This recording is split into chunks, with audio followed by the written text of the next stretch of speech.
ଇଷ୍ଟ ଖୋର୍ଦ୍ଧାଗଡ଼କୁ ଯାଇଥିଲୁ ବରୁଣେଇ ସେଠି ରଜ ମହୋତ୍ସବ ହେଉଥିଲା ଏବଂ ଆମର ଯେଉଁଠିକି ମହାମହିମ ରାଷ୍ଟ୍ରପତି ଆସିଥିଲେ ଆମର ସେଠି ଗୋଟେ ବକ୍ସି ଜଗବନ୍ଧୁଙ୍କର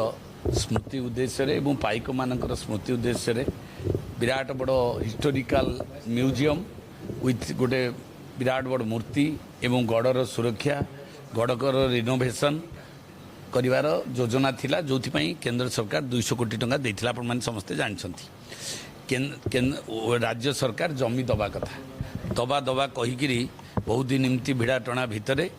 9 ଏକର ଜାଗା 50 ଏକର ଜାଗା ଦରକାର ଥିଲା 9 ଏକର ଜାଗା ମିଳିଥିଲା ସେ କଥାଟା ପାଇଁ ଆମେ ଆସିଥିଲୁ ଆଜି ଯେ ଆମକୁ 50 ଏକର ଜାଗା ସେଠି ଦିଆଯାଉ ଏବଂ ବରୁଣେଇକୁ ୱାର୍ଲଡ କ୍ଲାସ୍ ଷ୍ଟାଣ୍ଡାର୍ଡର ଗୋଟେ tourism centre and historical centre ବାହାରୁ ଆସନ୍ତୁ ଲୋକ ରିସର୍ଚ୍ଚ କରନ୍ତୁ ଭାରତର ସ୍ୱାଧୀନତାର ଯେଉଁ ପ୍ରଥମ ସ୍ୱାଧୀନତା ସଂଗ୍ରାମ ପାଇକ ବିଦ୍ରୋହ ହେଇଥିଲା ଆରମ୍ଭ ହେଇଥିଲା ଯେଉଁ ଶହୀଦମାନେ ତ୍ୟାଗ ଦେଇଥିଲେ ତାଙ୍କ ବିଷୟରେ ଜାଣିବା ଆମ ପିଢ଼ି ଜାଣିବ ଏବଂ ସାରା ବିଶ୍ୱ ଜାଣିବ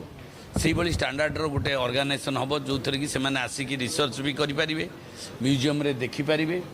ଏବଂ ଏନ୍ଜୟ ବି କରିପାରିବେ ଟୁରିଷ୍ଟକୁ ମାନଙ୍କୁ ମଧ୍ୟ ଆଟ୍ରାକ୍ଟ କରିବ ଏବଂ ରୋପୱେ ବ୍ୟବସ୍ଥା ମଧ୍ୟ ହେବ ଏବଂ ପାହାଡ଼ ଗୋଟେ ବିରାଟ ବଡ଼ ବିସ୍ତୀର୍ଣ୍ଣ ପାହାଡ଼ ଅଛି ତା'ର ନ୍ୟାଚୁରାଲିଟି ଅଛି ସୀତାକୁଣ୍ଡ ବୋଲି ଗୋଟେ ଉପରେ ଅଛି ତାକୁ ମଧ୍ୟ ଏବଂ ଖୋର୍ଦ୍ଧାର ସବୁଠୁ ବଡ଼ ସମ୍ପତ୍ତି ହେଉଛି ସେଇଟା ବହୁତ ଟୁରିଷ୍ଟ ସ୍ପଟ୍ ଅଛି ଉଗ୍ରତାରା ପୀଠ କିମ୍ବା ପୀର ବାବା ଗୋଟେ ବିଶ୍ୱସ୍ତରୀୟ କିନ୍ତୁ ଏଇଟା ଗୋଟେ ସବୁଠୁ ବଡ଼ ଆମ ପରମ୍ପରା ଆମେ ଆମ ଜାତି ଆମ ରକ୍ତର ଇଏ ଗୋଟେ ସମ୍ପର୍କ ଏବଂ ଆମେ ଯେହେତୁ ଶହୀଦ କୃତିବାସ ପାଠଶାଣୀର ଦାୟାଦ ମୋର ମଧ୍ୟ ଦାୟିତ୍ୱ ଅଛି ମହାମହିମ ରାଜ୍ୟପାଳ ଆମର ଯିଏ ବିଶ୍ୱଭୂଷଣ ହରିଚନ୍ଦନ ମହୋଦୟ ତାଙ୍କର ଆଗ୍ରହ ଧର୍ମେନ୍ଦ୍ର ପ୍ରଧାନ ମହୋଦୟଙ୍କର ଇଚ୍ଛା ଆମର ମ୍ୟାଡ଼ାମ୍ ଅପରାଜିତା ଷଡ଼ଙ୍ଗୀ ମହୋଦୟଙ୍କର ମଧ୍ୟ ବହୁତ ଉଦ୍ୟମ ରହିଛି ଏବଂ ବହୁ ନେତୃତ୍ୱ କେନ୍ଦ୍ରର ଚାହୁଁଛନ୍ତି ସେଇଟା କରିବେ ନଥିଲେ ଗୋଟେ ରାଷ୍ଟ୍ରପତି ସେଠିକି ଆସିନଥାନ୍ତେ ରାଷ୍ଟ୍ରପତି ଆସିଲେ କିନ୍ତୁ ଏପର୍ଯ୍ୟନ୍ତ କାମ ଷ୍ଟାର୍ଟ ହୋଇପାରିଲା ନାହିଁ ସେ ମନ୍ତ୍ରୀ ଭାରି ଦୁଃଖ ପ୍ରକାଶ କଲେ ଏବଂ ଇମିଡ଼ିଏଟ୍ କହିଲେ କାଲି ମୁଁ ରିଭ୍ୟୁ ମିଟିଂରେ ଆସୁଛି ଆପଣ ଜିତୁ ଭାଇଙ୍କୁ ମୋତେ ନେଇକି ଆସନ୍ତୁ XML ଆମର MLA ଥିଲେ ଏବେ XML ହେଇଛନ୍ତି ଜିତୁ ଭାଇ ଯିଏ ବି ଖୋର୍ଦ୍ଧାର ପୁରା ସିଏ ବି ତାଙ୍କର ସମୟରେ ସେଇଟା ହେଇଥିଲା ତ ସେଇ ଦୃଷ୍ଟିକୋଣରୁ ଆମେ ଆସିଥିଲୁ ଦୁଇଟି କଥା ଏଠୁ ଆସୁରାନ୍ସ ପାଇ ଗଲୁ ଜାଗା ଯେତେ 50 ନୁହଁ 100 ଏକର ଦରକାର ପଡ଼ିଲେ ଯଦି ଆବଶ୍ୟକତା ପଡ଼େ ମନ୍ତ୍ରୀ ସେକ୍ରେଟାରୀ ମହୋଦୟ କହିଲେ ତା ସହିତ କେନ୍ଦ୍ର ସରକାର 200 କୋଟି ନୁହଁ ଯେତେ କୋଟି ଟଙ୍କା ଦରକାର ଖୋର୍ଦ୍ଧାକୁ ଦିଆଯିବ ଗୋଟେ ୱାର୍ଲଡ କ୍ଲାସ୍ ଷ୍ଟାଣ୍ଡାର୍ଡର ହିଷ୍ଟୋରିକାଲ ଆଣ୍ଡ ଟୁରିଜିମ୍ ସେଣ୍ଟର କରାଯିବ ସେଥିପାଇଁ ମୁଁ ତାଙ୍କୁ ଧନ୍ୟବାଦ ଦେଉଛି କୃତଜ୍ଞତା ଦେଉଛି ସରକାର ବର୍ତ୍ତମାନ ଚଳଚଞ୍ଚଳ ସରକାରୀ ଆକ୍ସନ୍ ମୋଡ୍ କାମ ଏଇ ଭିତରେ କହିଲେ ଗଛ କଟାକଟି ହେଇଛି ଆମେ 10 ଏକର ଯେଉଁ ଫାଷ୍ଟ ମିଳିଛି ଆଗେ 10 ଏକରଟାରେ ଆମେ ଯାହା କାମ କରିବାକୁ ଚାହୁଁଛୁ ଷ୍ଟାର୍ଟ କରିବୁ ତାପରେ ପର୍ଯ୍ୟାୟକ୍ରମେ ଯେତିକି ଆମ ଲ୍ୟାଣ୍ଡ ଆଭେଲେବିଲିଟି ଅଛି ଯେତେ ଲ୍ୟାଣ୍ଡ ଅଛି ତାର ମ୍ୟାପ୍ ଦେଲେ କହିଲେ ଯଥା ଶୀଘ୍ର ଆମେ ସେଇଟା କରିଦେବୁ ଏଇଟା ତେଣୁକରି ଆମେ ଆଶା କରୁଛୁ ଏଇଟା ଗୋଟେ ମାସେ 15 ଦିନରୁ ମାସେ ଭିତରେ କାର୍ଯ୍ୟ ଆରମ୍ଭ ହେବ ବୋଲି विश्वास अच्छी करूँ पहले एक्शन बाद में सैंक्शन फैसला ऑन दी स्पॉट ये है प्रशांत जगदेव स्टाइल आ खोर्धार से कार्यकारी हम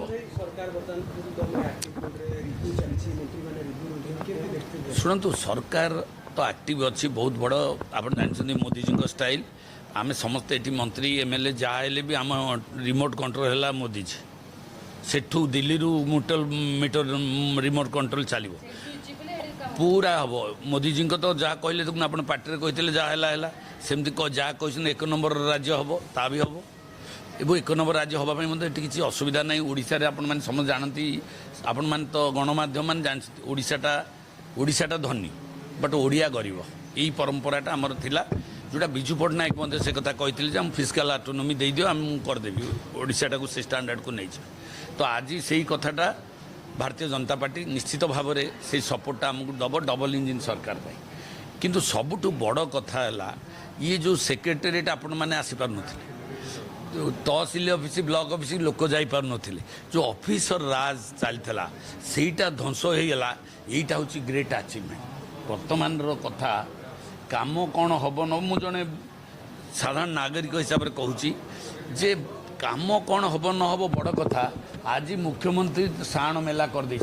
जगन्नाथ मंदिर साण मेला हो गला ଗ୍ରିଭାନ୍ସ ମଧ୍ୟ ସାଣ ମେଲା ଯିଏ ଚାହିଁଲେ ସିଏ ମୁଖ୍ୟମନ୍ତ୍ରୀଙ୍କୁ ଦେଖା କରି ପାରିବେ ସାଧାରଣ ଲୋକଟି ବି ଦେଖା କରି that is the impression first ମାନେ କହନ୍ତି ଫାଷ୍ଟ ଇମ୍ପ୍ରେସନ୍ ଲାଷ୍ଟ ଲଙ୍ଗ୍ ସରକାରଙ୍କ ଏଇ ଗୋଟାକ ବଡ଼ କଥା ଥିଲା ସବୁ ଏଇଟା ସେକ୍ରେଟାରୀ ନୁହଁ ଅଫିସର ମାନଙ୍କର ମୋଡ୍ ବଦଳିଗଲାଣି ବ୍ୟବହାର ବଦଳିଗଲାଣି ଚାଲିଚଳନ ବଦଳିଗଲାଣି ରେସ୍ପନ୍ସ ବଦଳିଗଲାଣି ସବୁ ଦେଖୁଛୁ ଧଡ଼ାଧଡ଼ 24 ଘଣ୍ଟା ହେଇନି ଡିପାର୍ଟମେଣ୍ଟ ବଣ୍ଟା ହେଇନି ସବୁ ବଦଳିଗଲାଣି ଆମେ ତ ଦେଖୁଛୁ ଏବଂ ଆମେ ଖୁସି ମଧ୍ୟ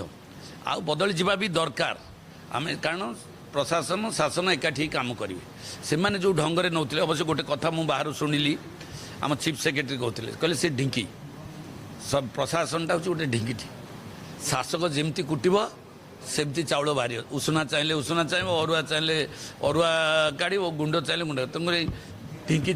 କୁଟିଆ ଲୋକଟାର ମାଇଣ୍ଡ ଉପରେ ନିର୍ଭର ତେଣୁ ଭାରତୀୟ ଜନତା ପାର୍ଟି ଗୋଟେ ଗଣତାନ୍ତ୍ରିକ କଥା ଆପଣମାନେ ମନେ ରଖିଥିବେ ଆମେ ତ ବିଜୁ ଜନତା ଦଳରେ ଥିଲୁ ତ ଆମେ ଢିଙ୍କି ନୁହଁ ସେମାନେ ଢିଙ୍କି ଆମେ କୁଟିବୁ ଆଉ ଗୋଟେ ବିଜେଡ଼ିରେ ଗୋଟେ ନେତା ଆମର କହିଥିଲେ କହିଦେଉଛି ପ୍ୟାରୀ ବାବୁ କହିଲେ ପ୍ୟାରୀ ବାବୁଙ୍କର କଥା କହୁଥିଲେ ଘୋଡ଼ା ଆଉ ସବାର ଯଦି ଠିକ୍ ଥିବ ଘୋଡ଼ା ଚାଲିବ ସବାର ଟିକେ ଦୁର୍ବଳ ହେଇଗଲେ ଘୋଡ଼ା ଫୋପାଡ଼ି ଦେବ ତେଣୁ ସବାରଟା ଟାଣ ହେବା ଦରକାର।